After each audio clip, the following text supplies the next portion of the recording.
2주 전에 요나 Y 시리즈를 시작했죠. 그때 첫 번째 설교 제목 기억하시나요? 왜 피하는가? 그죠? 왜 피하는가? 요나는 피했어요. 그래서 무엇을 피했나요? 하나님의 말씀을 피했고, 하나님의 얼굴을 피했고, 또 하나님을 피한 거죠. 정반대 방향으로 또 가장 멀리 3배가 되는 더 먼 거리에 요나는 피했습니다. 하나님이 가라고 한 니누의 정반대 위치에 한 다시스로 가는 배에 올라탔기 때문이에요. 왜 피했나요? 화가 났어요. 요나가 썽이 났습니다. 왜냐하면 하나님께서 요나에게 준 명령과 말씀이 납득하기가 매우 어려운 점들이 몇 가지가 있었죠. 먼저 첫 번째로 하나님이 가라고 했던 니느웨가 너무 악했어요. 특히 요나가 속한 이 이스라엘 민족 입장에서는 너무 끔찍한 일들을 많이 저질렀어요. 두 번째로는 호세아, 아모스 동시대 예언자들과는 달리 동시대 예언자들은 그 왕을 계속 비판했죠. 근데 요나만 그 왕의 군사 정책을 지지할 뿐만 아니라 도리어 주변 강대국들을 비판하는 입장에 서 있었어요. 갈 수가 없는 거죠. 세 번째는 가봤자 소용이 없다 생각하는 거죠. 소득이 없을 게 뻔하다라고 이제 생각할 수 있는 거죠. 그리고 네 번째로는 하나님이 이렇게 가라고 명령하신 건 분명히 그들을 바꿔서 하나님께서 뜻하지 않는 정말 기분 나쁜 자비를 그들에게 베풀어 주실 거야 라고 하는 가능성을 이 예언자는 읽었기 때문에 이런 이유들 때문에 납득하기가 어려웠어요. 그래서 피했습니다. 요나는 이렇게 하나님의 말씀 안에서 받아들이고 납득하기가 어려운 그런 이유들을 찾았어요. 우리도 이유가 잘 보이지 않으면 아예 그 이유가 없다고 생각하기가 쉬워요. 내가 이해할 수 있는 이유가 없어요. 그러면 이유가 아예 사라지는 거죠. 그래서 그 말씀이 없는 것처럼 여기고 피할 수 있게 되는 거죠. 그러니까 피하는 게 그냥 대놓고 하나님하고 그냥 맞짱 뜨면서 이런 경우가 많지는 않고 그 이유가 없다고 생각하고 피하는 거죠. 상당히 나에게 용이한 방법을 선택하게 돼 있는 거죠. 그런데 우리 하나님 믿는 신자들에게는 모든 일에 다 헤아릴 수 없는, 내가 다 이해가 안 되고 납득이 어려워도 다 이유가 나름이 있다고 하는 것을 우리는 믿고 사는 줄로 믿습니다. 뻔한 요나에게, 어떻게 행동할지 뻔한 요나에게 요나서는 말씀이 그래서 임하는 걸로 시작을 합니다. 그 말씀 안에는 이유가 있었지요.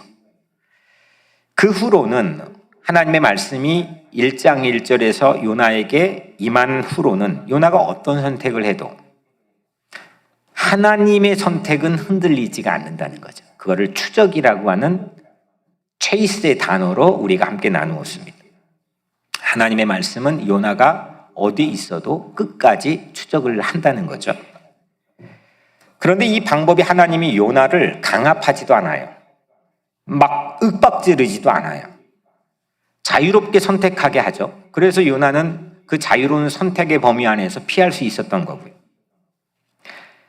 그런데 이 자유로운 요나의 선택에도 불구하고 하나님은 자신이 선택하신 것을 절대로 거두지 않으신다는 거죠. 그래서 그런 생각을 해봤습니다. 내 자유의지를, 인간이라는 게 내 자유의지, 선택할 수 있는 자유의지를 최소화시키고 하나님의 추적이 최대화되는 그곳에서 인간은 진정한 자유를 누리게 되는 게 아닐까. 이를테면 우리가 한국 갈 때 장거리 비행기를 타잖아요. 근데 거기 하늘에 올라가면 정말 비좁잖아요. 그리고 밖에 나갈 수도 없어요. 운신의 폭이 정말 좁아져요. 그런데 사람들은 그 장거리 비행기를 타는 일정 앞에 일종의 설렘을 가져요. 그 비좁은 공간인데, 상당히 자유가 제한된 공간인데, 거기에서 일종의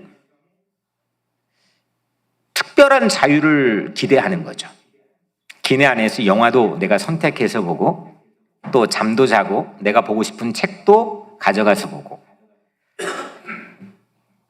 이런 비좁은 공간에 주어진 이 자유는 하늘 공간에서 나도 인지하지 못하는, 모르는 사이에 그 조종사 파일럿에게 모든 운명까지 그냥 다 맡겨버리는 그 신뢰에서 비롯되는 자유감이라고 저는 생각합니다. 내가 훨씬 더 자유롭게 뭐든지 선택할 수 있다고 생각되는 이 넓은 지상의 공간보다 최소화된, 내 자유의지가 때로는 박탈된 것처럼 보여지는 비좁은 공간에서 때로는 우리는 알찬 해방감이나 자유감을 누릴 수 있다는 거죠. 어디에서도 비좁은 공간이건 넓은 공간이건 배 안이건 하늘 위건 아니면 내가 사는 공간이건 어디서도 하나님의 인자하심과 선하심은 평생 나를 추적한다는 것을 신뢰할 때 우리는 진정한 진짜 자유를 누릴 수 있게 된다고 저는 믿습니다. 오늘은 제목이 왜 막으시나입니다. 지난주는 왜 피하는가, 오늘은 왜 막으시나. 세 가지를 가지고 우리가 함께 오늘 요나서 1장 4절 이 한 절을 가지고 함께 살펴보려고 합니다. 먼저 첫 번째로 누가 막았나요? 우선 요나가 가려던 길이 막혔습니다. 다시스로 가려고 그랬는데 그 길이 막혔어요. 그 이유를 보면 오늘 4절입니다. 여호와께서 큰 바람을 바다 위에 내리심에 바다 가운데 큰 폭풍이 일어나 배가 거의 깨지게 된지라. 이 상황을 요나 입장에서 어떻게 받아들여야 되나? 가려고 했는데 하나님은 큰 바람을 바다에 내리셔서 폭풍이 일어났고 그 폭풍으로 인해서 배가 산산조각 날 지경에 이르렀다. 이 상황이 여러분들이 일어났다면 이 상황을 어떻게 받아들여야 됩니까? 가던 길이 막힐 때 이 상황을 내가 어떻게 우선 그걸 해결하는 건 둘째치고 이걸 어떻게 내가 받아들여야 될지, 이걸 사람들은 상당히 고심합니다. 이 태풍을 생각해 볼 때 이 태풍은 과학적으로 생각하자면 열 에너지가 팽창을 해요. 지구가 둥그니까 이 열이 돌다가, 태양으로부터 받은 열이 돌다가 이 적도의 가장 큰 이 적도 부근에서 거대한 구름 덩어리가 발생합니다. 이거를 저기압이라고 부릅니다. 이게 이동하면서 태풍이 발생이 되는 겁니다. 그러니까 태풍이 발생되는 원인은 열 에너지의 팽창으로 인한 저기압입니다. 이건 과학적인 설명으로 우리가 받아들이는 거죠. 근데 이 태풍은 우리에게 막대한 피해도 주죠. 해일도 일어나고 강풍도 일어나고 또 폭우도 동반하고, 그래서 막대한 피해도 줍니다. 하지만 이 태풍 때문에 우선 가뭄이 해소가 되고 비가 내려야 될 곳들에게 내려지고 또 열순환이 일어나고 대기질이 개선이 되고, 그러니까 이 대기에 있는 공기가 스탁돼서 멈춰 있으면 이건 안 좋은 것만 계속 안 좋아 버리는데 이 대기가 맑게 순환할 수 있도록 이 태풍이 도와주고, 특별히 바다에 막대한 산소를 일시에 공급해줘서 바닷속의 물고기나 해초류들이 살찌우는 기회를 얻게 되는 게 태풍의 유익입니다.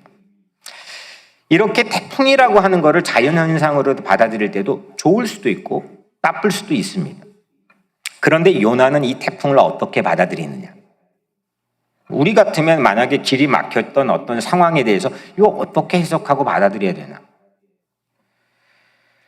요나는 이 태풍을 맞았던 순간에 이거를 기록했던 건 아니고 한참 세월이 지난 다음에 기록했을 테니까 이 사건을 두고 하나님 주신 영감으로 이걸 어떻게 받아들이고 해석하느냐. 오늘 4절이죠. 여호와께서 큰 바람을 바다 위에 내리시매, 이렇게 받아들였습니다. 여호와께서 큰 바람을 바다 위에 내리시매. 여기서 내리시매의 이 히브리어는 헤틸인데 영어로는 hurl입니다. H-U-R-L. 거칠게 뭘 던지다. 때로는 욕을 내뱉다. 뭐 이런 거죠. 그러니까 한국 요즘 젊은이들이 여러분들 아실지는 모르겠지만 어떤 황당한 순간 직면하면 헐 그러죠. 예, 헐 아세요? 오, 다 아시는구나. 예. 허들이라고 하는 영어도 이 헐이라고 하는 이 같은 어원에서 비롯된 단어입니다. 허들, 장애물. 성경에서는 사무엘상에 보면 사울 왕이 자기 아들 요나단에게 단창을 던져요. 다윗에게도 던졌지만 요나단에게 단창을 던질 때 그 던졌던 행위 자체를 바로 헤틸, 헐입니다. 같은 단어입니다.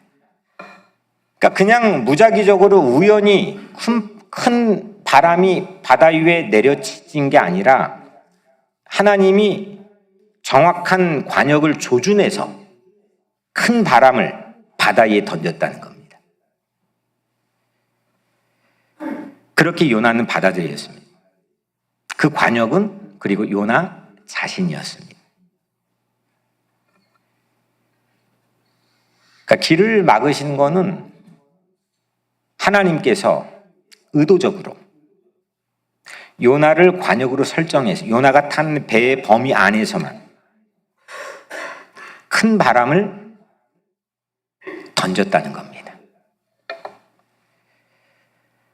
태풍에 그냥 내가 재수없게 걸려들어서 그냥 이런 일을 당했다고 생각할 수도 있겠지만 많은 경우에 사람들은 그렇게 해석하지만 오늘 요나는 태풍이 자신을 조준했다고 받아들였습니다. 여호와께서 하나님이 막으신 거죠. 실력이 부족해서 길이 막힐 수도 있고 아니면 외부적 이유로 길이 막힐 수도 있고 아니면 그냥 우연히 걸려들어서 내 가던 길이 막힐 수도 있을 테지만 오늘 요나서는 하나님이 그 길을 막으셨다.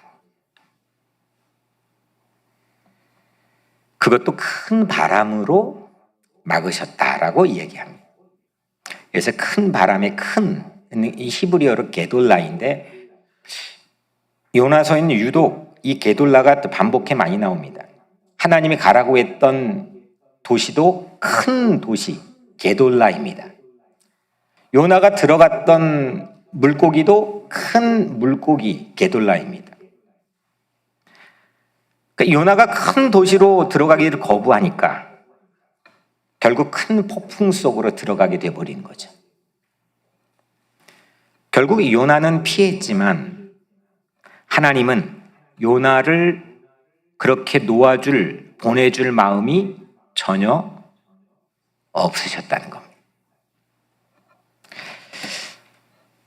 여러 가지 이유로 이걸 받아들일 수 있겠지만 하나님께서 그 길을 막으셨다고 내가 받아들이고 확신한다면 내 앞에 있는 허들이 나에겐 전혀 다른 의미로 해석될 수 있다는 거죠.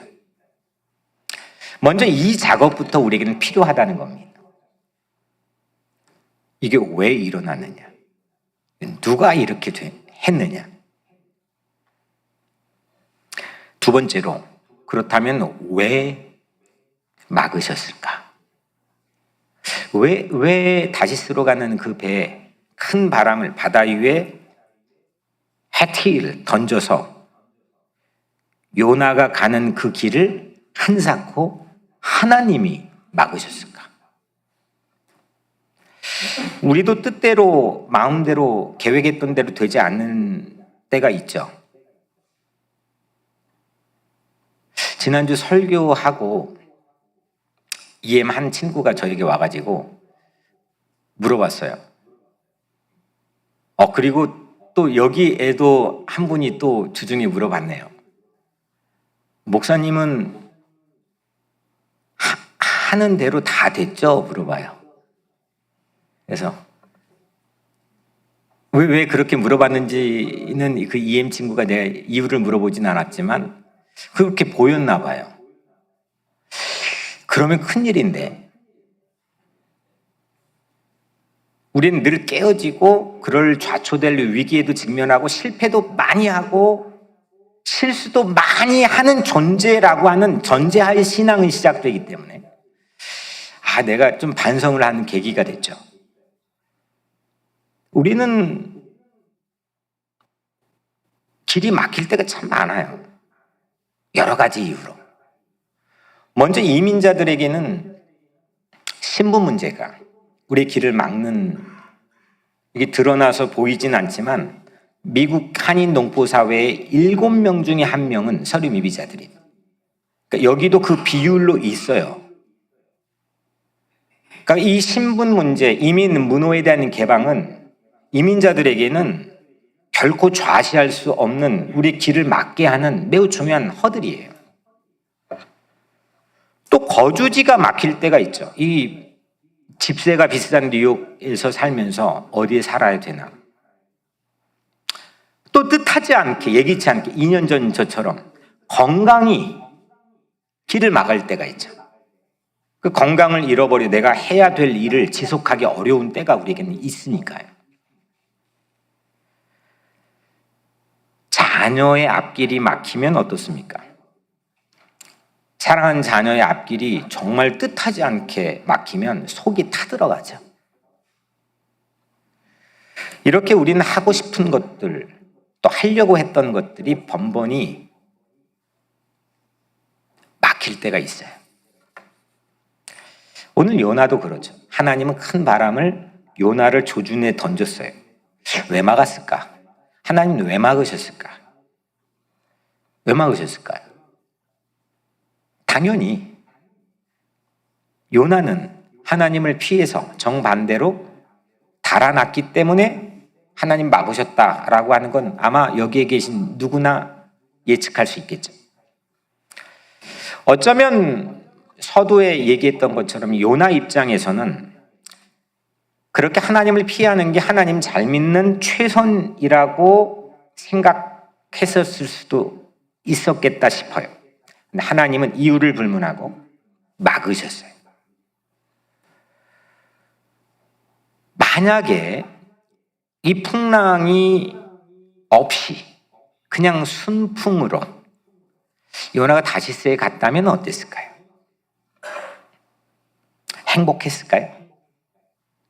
행복했을 가능성도 많겠죠. 여러분들이 원하는 대로 된다고 해서 좋은 일이 보장이 될까요? 그럴 개연성이나 확률은 상당히 높을 수도 있겠지만 그게 개런티가 됩니까? 개런티가 안 되죠. 좋을 수도 있고 안 좋을 수도 있죠. 그런데 가장 확실한 거는, 분명한 거는 하나님을 피해서 달아났는데 괜찮네? 내가 하나님을 피해서 다른 방향으로 도망갔는데 그래도 사네? 그렇게 여기며 사는 곳이 다시스였을 거라고 하는 추측은 분명한 것 같아요. 이게 오늘 현대인들, 우리들이 가지고 있는 가장 큰 함정일지도 몰라요. 그래도 괜찮네. 이래도 살만하네. 내가 그냥 떠났는데, 피했는데, 따르지 않았는데, 그래도 별반 큰 차이가 없네. 라고 생각하며 사는 것. 우리 신자들의 입장에서는 그건 매우 위험한 거죠. 이런 면으로 비춰보면 다시스에 가지 못하게 막았던 것, 이게 요나에게는 천만다행일 수 있는 거죠. 그래서 요나가 될 수 있는 거 아니겠습니까? 만약에 다시스에 가버렸고 거기에서 그냥 살았다면, 거기에 새로운 가족들을 만나가지고 거기에서 그냥 살았다면, 그의 뛰어난 언변과 외교력을 가지고 거기에서도 또 자수성가하며 살았다면, 그렇다면 우리에겐 요나가 기억될 이유가 전혀 없겠죠. 이 말씀이 생각났습니다. 이사야 55장 8절 말씀. 이는 내 생각이 너희 생각과 다르며 내 길은 너희 길과 다름이니라. 이 말씀을 정말 진짜로 여러분들 받아들일 수 있겠습니까? 내 생각이 하나님의 생각과 배치되고 다르다고 하는 상황을 가정해 볼 때 여러분들은 어떻게 그 뒤에 이루어진 상황들을 해석하고 받아들일 수 있겠습니까? 거기 가면 안 좋으니까, 더 멀어지니까, 더 관계가 소원해지니까, 그래서 하나님께서 막으셨던 거죠. 하나님께서 풍랑으로 이렇게 막으신, 그래서 가장 궁극적인 이유는 요나에게 주셨던 삶의 의미, 삶의 사명의 무게가, 그 중력이 그만큼 컸다는 뜻 아니겠습니까? 자기가 뭘 선택해도 야, 네 맘대로 해. 심지어 때론 자녀들 양육하면서도 그러거든요. 해도 말귀를 못 알아들으면 지치는 부모가 그래, 네가 알아서 해. 그럴 수 있잖아요. 근데 하나님께서는, 하나님의 사전에는 우리가 자유의지를 가지고 어떤 선택을 하든지 하나님이 선택하신 그 사람에게는 매우 진지하게 대하신다는 것. 하나님은 자신의 선택을 소홀히 하지 않습니다. 그래서 그 막으심, 내게 일어난 그 막으심이라는 것은 그만큼 내 삶이 중요하다고 하는 걸로 우리는 받아들일 수가 있는 거죠. 아, 시시하지 않은 거구나. 아, 내 마음대로 그냥 내 계획대로 내가 추구하는 방향대로만 간다고 해서 나를 진지하지 않게 대하시는 분이 아니구나. 그분 나를 한결같이, 그분이 선택하시는 범위 내에서 나를 매우 진지하게 다루시는구나. 그래서 그 막으심은 일종의 전 자비라고 생각합니다. 이 폭풍, 태풍이라고 하는 태풍을 움직이는 거대한 이 중앙에 있는 핵에는 그래서 하나님의 자비가 숨겨져 있다고 저는 확신합니다. 그 폭풍을 돌게 하는 힘은 하나님의 자비이죠. 요나하고 가장 비견될 수 있는 신약 성서의 인물 한 사람이 있는데 누굴까요?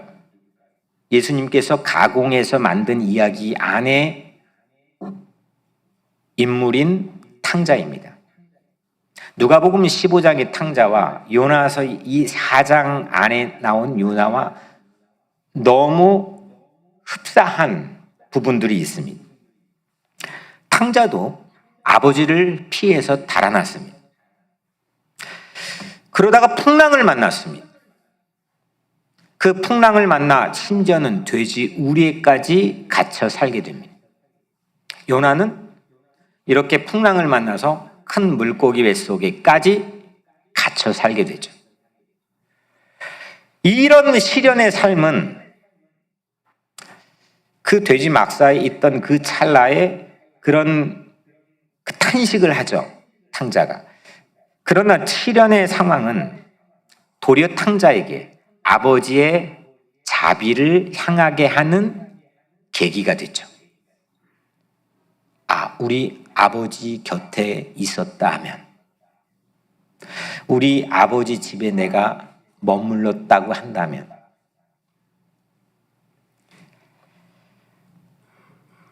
실제 아버지에게 돌아가니까 어떻게 했죠? 새 옷을 입혀주고 새로운 신발을 신겨주고 잔치를 베풀어 주셨죠. 이 아버지의 무한한 자비가 탕자의 시련, 탕자가 마주한 폭풍에서 마주하게 된 일종의 선물, 은혜였던 거죠. 우리의 풍랑 저 깊은 곳, 우리가 길을 막아서 버리는 무언가, 왜 안 되지? 왜 내가 악한 마음으로 한 것도 아닌데 왜 선한 마음으로, 그리고 내가 최선을 다했음에도 왜 이게 길이 막혔지? 라고 하는 그 풍랑, 거대한 풍랑의 저 깊은 곳, 보이지 않는 깊은 핵 안에도 하나님의 자비가 있는 줄로 믿으시길 바랍니다. 큰 바람은 당장에는 우리 길을 막는 원망스러운 장애물 같아 보이지만 하나님께서는 의도적으로 우리의 방향을 바꾸시기 위해 우리를 조준해 던진 풍랑이라고 하는 사실입니다. 그래서 그 풍랑을 전 좀 약간 문학적 표현으로 해보자면 그 풍랑이 제 눈에는 하나님의 옷자락처럼 보였습니다. 시편 104편 4절 말씀에 보면 바람을 자기의 사신으로 삼으시고, 그러니까 바람이 하나님의 사신, 심부름꾼처럼 삼았다는 겁니다. 하나님의 자비의 옷자락으로 우리를 감싸주시는 풍랑, 도리어 그게 우리를 치는 것 같지만 우리를 더 큰 안목, 하나님의 그 생각과 시선 안에서는 우리를 감싸주시는 하나님의 옷자락, 자비의 옷자락, 그걸로 본다면, 그렇게 받아들인다면, 그렇게 믿는다면, 그렇게 신뢰한다면 우리는 그 풍랑이 우리 앞에 3겹, 10겹으로 가로막힐지라도 우리는 그 풍랑 앞에 서는 삶의 자세와 태도는 전혀 달라지고 새로워지지 않겠습니까? 저는 이게 신자들의 삶의 모습이라고 생각합니다. 잠언 16장 9절 말씀엔 사람이 마음으로 자기의 길을 계획할지라도 그의 걸음을 인도하시는 이는 여호와이시니라. 아멘. 내가 계획을 막 할지라도 실제 그 길을 태풍을 동원하던, 물결을 동원하던, 사람을 동원하던, 돈을 동원하던, 그 무슨 수단과 방법을 동원해서라도 내 계획보다 더 큰 내 삶의 인생길을 경영하시는 분은 하나님이시라는 거죠. 그래서 하나님의 막아섬은, 하나님의 막으심은 인도하심 아닐까요? 마지막 3번째로 하나님 막으심의 보너스 유익이 있습니다. 그게 뭘까? 하나님의 막으심에 보너스로 주어지는 유익이 있다는 거죠. 살짝 오늘 본문의 이야기에서 곁눈질로 요나의 옆을 좀 봐보면 그 배에 같이 탄 배, 풍랑을 똑같이 맞이한 그 배에서 그 옆을 우리가 살짝 곁눈질로 바라보면 누가 있느냐? 선원들이 있습니다. 이 풍랑은 누구를 조준했다 그랬죠? 요나를 조준했습니다. 근데 선원들도 그 풍랑을 맞았습니까? 안 맞았습니까? 같이 맞았습니다. 선원들이 무슨 잘못입니까? 선원들은 아무 잘못이 없습니다. 그게 조준받아야 될 타당한 이유가 아무것도 없습니다. 실제로 오늘 본문 바로 뒤에 보면 선원들은 영문 없이 폭풍을 마주해야 하는 이 당황스러워하는 모습이 역력하게 매우 구체적으로 묘사가 되어 있습니다. 이렇게 세상에는 폭풍 같은 허들로 우리가 막힐 때가 있습니다. 아니, 옆에가 맞아야 되는데 내가 같이 맞는 겁니다. 사실 나에게는 아무 이유가 없는데 덩달아 맞는 겁니다. 그런데 그 폭풍 덕분에, 그 풍랑 덕분에 이 선원들은 이 이야기 안에서 하나님을 진실로 신뢰하는 모습으로 변화가 됩니다. 16절에 그 사람들이 여호와를 크게 두려워하여, 그 사람들은 선원들이죠. 그 사람들이 여호와를 크게 두려워하여 여호와께 제물을 드리고 서원을 하였더라. 영문도 모르고 이유도 없이 풍랑을 맞이했던 그들은 예측할 수 없던 일들로 그들의 마음이 바뀌어지게 됩니다. 우리가 요나의 자리에 있을 수 있겠죠. 오늘 이야기를 우리는 대부분은 요나의 내 감정을 이입해서 읽겠죠. 물론 그럴 수도 있겠죠. 하지만 우리는 실제로 우리 삶에서는 선언의 자리에 있을 때도 적지 않습니다. 우리가 잘못한 요나처럼 잘못한 결과로 내가 풍랑, 인생의 내 길을 막는 풍랑을 내가 마주칠 수도 있겠죠. 하지만 모든 풍랑이 죄의 결과는 아니라는 겁니다. 그러니까 가난하면 그 사람이 뭔가 신앙적으로 잘못돼서 그래 라고 말하면 이건 큰일 나는 겁니다. 쓰나미가 왔다 그래서 그거는 그 민족들이 이거는 저주받아야 돼서 그래, 이거는 신앙적으로 상식적이지 않는 얘기라는 겁니다. 죄의 결과로 풍랑은 만날 수 있겠죠. 우리가 죄의 불순종함으로 인해서 우리에게 풍랑이 닥칠 수는 있겠지만 이걸 거꾸로 모든 풍랑이, 모든 어려움이 죄의 결과라고 생각하면 안 된다는 겁니다. 선원들이 그랬습니다. 이렇게 삶에서 만나는 풍랑이 내 잘못의 결과이든 아니면 아니든지 하나님께서는 그 폭풍을 통해서 우리에게 유익을 주신다는 약속을 오늘 선원들의 모습처럼 우리에게 주셨다고 저는 생각합니다. 로마서 8장 28절에 모든 것이 합력하여 선을 이루느니라. 대단한 말씀인 겁니다.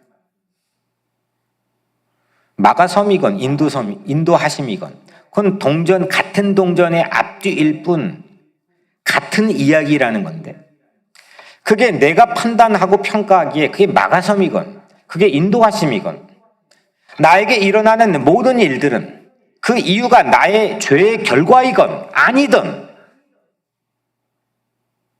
하나님은 합력해서 궁극적으로 가장 선하고 좋은 것으로 우리를 인도해 주신다는 믿음입니다.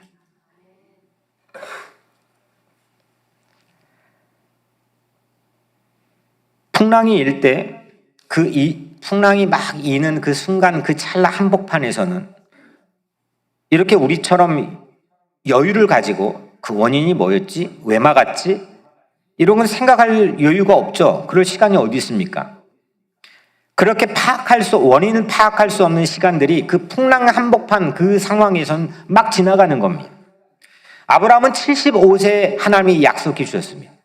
그런데 아들을 약속해 주셨는데 25년 동안 기미조차 보이지 않았습니다. 방랑의 남자로 25년 동안 그냥 살았습니다.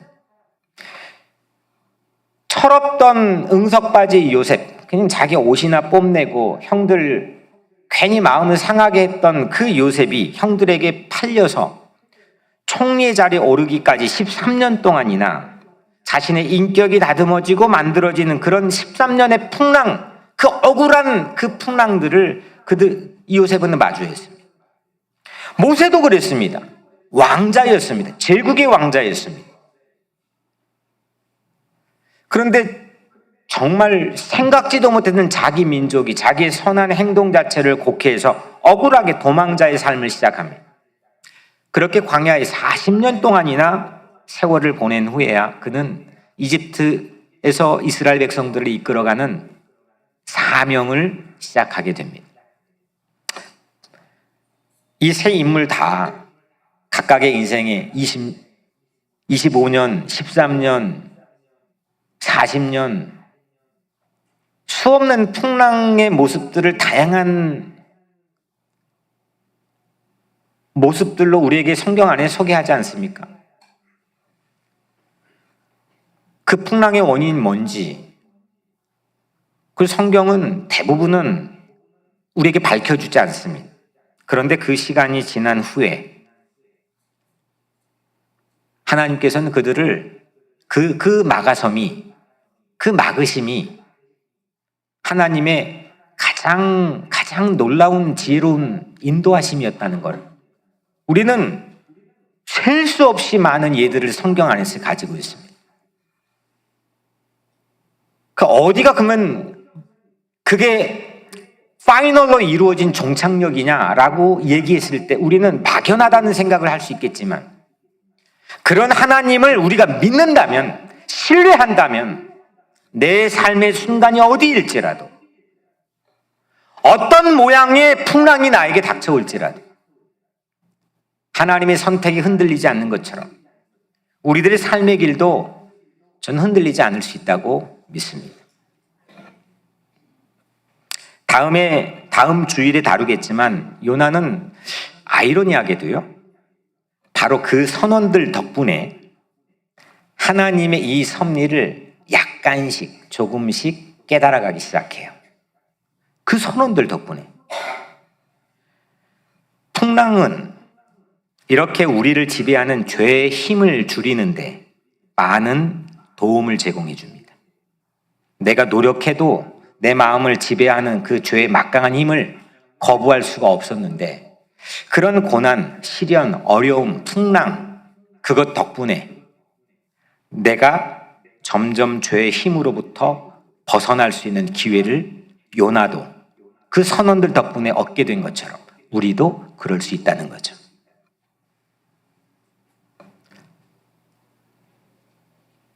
폭풍 없이는 결코 볼 수 없는 진실, 그 진실을 그 폭풍 때문에 우리는 깨닫게 된다는 겁니다. 그래서 하나님은 폭풍을 던져 막았습니다. 인생의 고난의 바람에 떠밀려서 하나님 앞에까지 가게 되었다는 사람들의 숱한 이야기는 역사 속에서 정말 지천에 널려 있는 것처럼 많이 있죠. 이 하나님의 큰 바람에 떠밀려가지고 어쩔 수 없이 가보니까 하나님 앞이에요. 이렇게 하나님 믿고 신앙으로 승리하는 삶을 살았다는 수없는 사례들을 우리는 가지고 있습니다. 그날 그 배에서 요나와 선원들 위치, 요나를 향해 요나 잘못 때문에 조준해서 풍랑을 거기에 때렸는데 선원들 곁에 있다가 일어났던 그들의 그 두 위치와 비교해 본다면 나와 예수님의 위치는 사실 정반대라고 생각합니다. 요나는 잘못했지만 선원들은 아무 잘못 없이 풍랑을 맞이했습니다. 정반대로 나는 무수한 잘못을 지었지만 나는 좀 의로운 척 이렇게 하고 보여지려고 해도 내면적으로는 실제 내가 나를 알듯이 무수한 실수를 하지만 예수님은 내 곁에서 아무 죄 없이 내 곁에서 아무 죄 없이 십자가에서 죽음의 풍랑을 맞이했습니다. 결국 내가 내 잘못 때문에 풍랑을 맞이했건 아니면 내 잘못이 아닌데 그 풍랑을 맞이했건 그 위치에 상관없이 그 풍랑을 지나쳐야만 다다를 수 있는 항구가 있다는 거죠. 지난주에 이보교에서 현장 학습으로 업스테이트 뉴욕에 있는 브루도호프 공동체에 다녀왔습니다. 이 공동체는 한 100여 년 전 독일에 시작됐는데 이들의 고민은 어떻게 하면 예수를 말로만이 아니라 실제 삶으로 잘 믿을 건가. 그래서 그들이 함께 모여 살기 시작했습니다. 저희가 방문했던 이 업스테이트 뉴욕의 브루도호프 공동체는 350명 정도가 사는데 그 350명이 하나의 은행구자로 살고 있습니다. 그러니까 네 거 내 거가 없어요. 그냥 한국을 가고 싶어도 거의 딱 한국 가정이 한 가정 살아서 우리를 환대해서 간 건데 한국 가고 싶어도 비행기 티켓도 거기에서 끊어주는 거예요. 그 같이 일하고 같이 나누고 같이 먹어요. 영국에 있을 때 영국 브루도프 공동체를 제가 방문한 적이 있는데 독일에 시작했던 이 공동체가 히틀러가 전쟁에 그들의 신앙 집단이 가장 위험하다고 그들을 쫓아냈는데 그래서 영국으로 갔습니다. 그 영국에서 그들이 만든 이 어린아이들 퍼니처 가구들은 전 세계 탑입니다. 탑. 네. 가격도 품질도 생산량도 소비량도 탑입니다. 그런데 거기에서 매우 인상 깊었던 거는 3학년, 4학년, 5학년 어린아이들이 집을 지었어요. 이거 좀 보여줄 수 있나요? 네, 이게 집이에요. 3학년, 4학년, 5학년 어린이들이 못 없이 지은 집이에요. 그리고 저 안에는 기가 막히게 또 내부의 층계나 설비들이 이걸 해놓았습니다. 그러니까 이 아이들이 함께 더불어 살아가는 삶의 능력을 갖추기 위해서 학교의 커리큘럼으로 사립학교에서 그 안에 있는 학교에서 공부도 시키지만 그에 필요한 기술, 살아가는 삶의 방식들을 가르쳐 주는데 3학년, 4학년, 5학년들이 다 만든 거예요. 말도 안 되죠. 그런데 제가 오늘 한 가지 소개시켜 드리고 싶은 거는 그 어린이들이 만든 장애물 트레일입니다. 잠깐 그다음 이게 장애물 트레일인데 뭐 여러분들도 그런 거 있지 않습니까? 뭐 허들이 놓여 있고 그다음에 뜀틀이 있고 또 뭐 평행봉이 있고 뭐 이렇게 가면서 그걸 하나씩 해 나가면서 그 일종의 내 삶을 막아선 장애물 앞에서 그거를 하나씩 넘어가야만 그 다음으로 넘어가는 장애물 obstacle trail인데 그 입구에 이 아이들이 만든 문구가 적혀 있는데 제게는 매우 인상적이었습니다. 그것 때문에 오늘 이걸 하는 건데 거기에 이렇게 적혀 있습니다. Obstacles do not block the path. They are the path. 장애물은 길을 막지 않아요. 그 장애물들이 길이에요. 대단하지 않습니까? 그러니까 오늘 말씀 안으로 보자면 풍랑을 장애물로만 보지 않고 길로 보는 거죠. 대단한 시각입니다.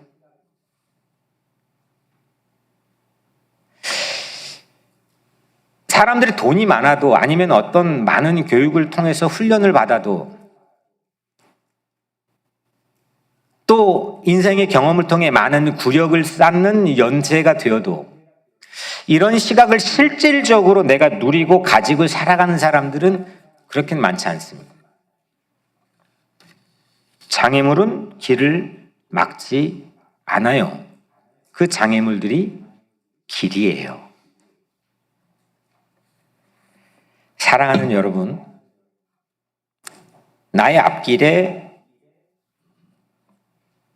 내 앞길이 막힐 때 하나님 막으셨다고, 다 뜻이 있어서 막으셨다고 그렇게 신뢰해 보시길 바랍니다. 또 막힌 것만큼 내 사명의 중력도 크다고, 내 삶의 의미도 무겁다고 그렇게 받아들이며 기뻐하시길 바랍니다. 그 풍랑 한복판의 핵에는 하나님의 자비가 있다고 받아들이며 신뢰할 때 우리는 내 앞에 있는 장애물이 내 길을 블락한 게 아니고 그게 곧 길이라고 하는 새로운 시각으로 삶을 살아가게 될 줄 믿습니다. 이때 우리에게 주어진 수 없는 삶의 순간에 마주하게 되는 풍랑들은 길이 되는 거죠. 저는 오늘 여러분들 스스로뿐만 아니라 여러분들의 자녀들에게도, 가족들에게도, 또 여러분들의 지인들에게도, 이웃들에게도 그런 모습을 여러분들이 보여줄 수 있는 증인이 되기를 이 주의 말씀으로 강력하게 도전하기를 원합니다. 기도하겠습니다. 은혜로우신 하나님, 감사합니다. 우리 삶이 불락되었다고 느껴질 때가 참 많습니다. 많은 이유들로 그런 순간 앞에 낙심하고 자포자기하고 원망하고 불평할 때가 있습니다. 하지만 하나님께서 그렇게 막으셨다면 하나님의 그 기쁘신 높은 생각이 있으시겠지 라고 하는 새로운 신뢰와 믿음의 마음으로 살게 하여 주옵소서. 그래서 그 블락되지 않는 새로운 길임을 우리가 보게 하시고 믿음으로 그 길을 걷는 우리 모든 뉴욕 우리 교회 성도들을 되게 하여 주시옵소서. 예수 그리스도 이름으로 간절히 기도드리옵나이다. 아멘.